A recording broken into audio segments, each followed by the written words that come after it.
We're continuing on with being known in Psalm 139, and we're on to the verses that say, "If I say, surely the darkness will hide me, and the light become night around me, even the darkness will not be dark to you.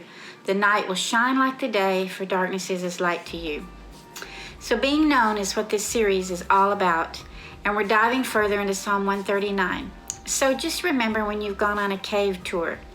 You're with a group and you're in the bottom of the biggest room in the cave, and the guide turns out all the lights and they ask if you can see your hand in front of your face.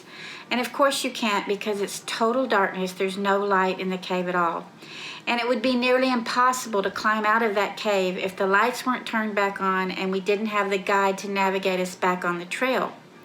The tour guide knows the trail, he carries a flashlight, he knows where the electrical switches are, and the tour guides have been trained in safety so that not one person on the tour is lost if they follow the instructions and stay on the path.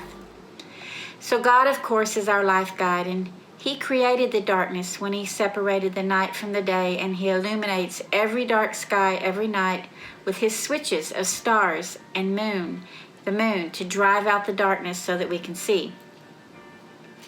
But darkness that we create from straying off of the path, well, that's another kind of darkness altogether. It's the kind of darkness that makes us want to hide from our Maker because we feel like we don't deserve to be found, because we've wandered. But the writer of these verses say that if the darkness is hiding us and if we walk away from the light, we're still not to fear.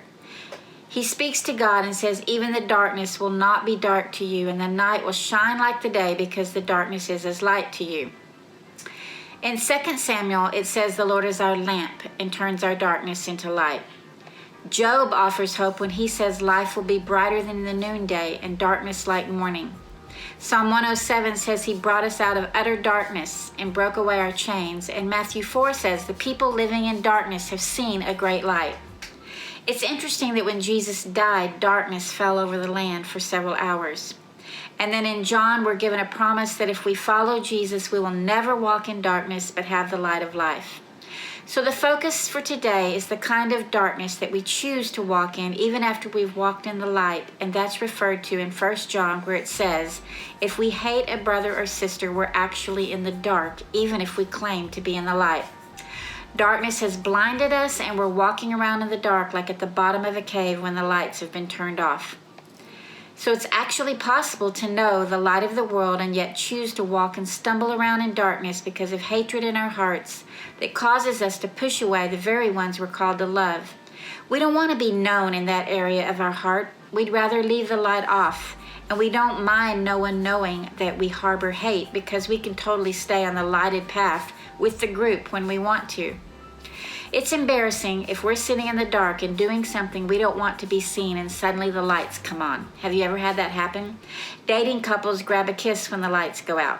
Theft takes place in the dark so that the thief isn't seen. Teens turn on the lights of their phones under their covers after the parents have said that lights are to be out.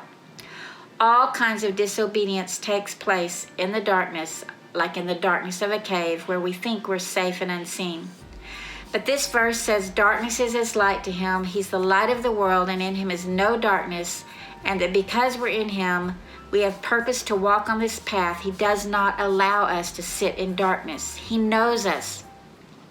The tour guide in the cave has a count of the number of people that start on the path. And he or she has to make sure that they have that same number of people when they exit. If not, that means someone is left in the dark without a way out.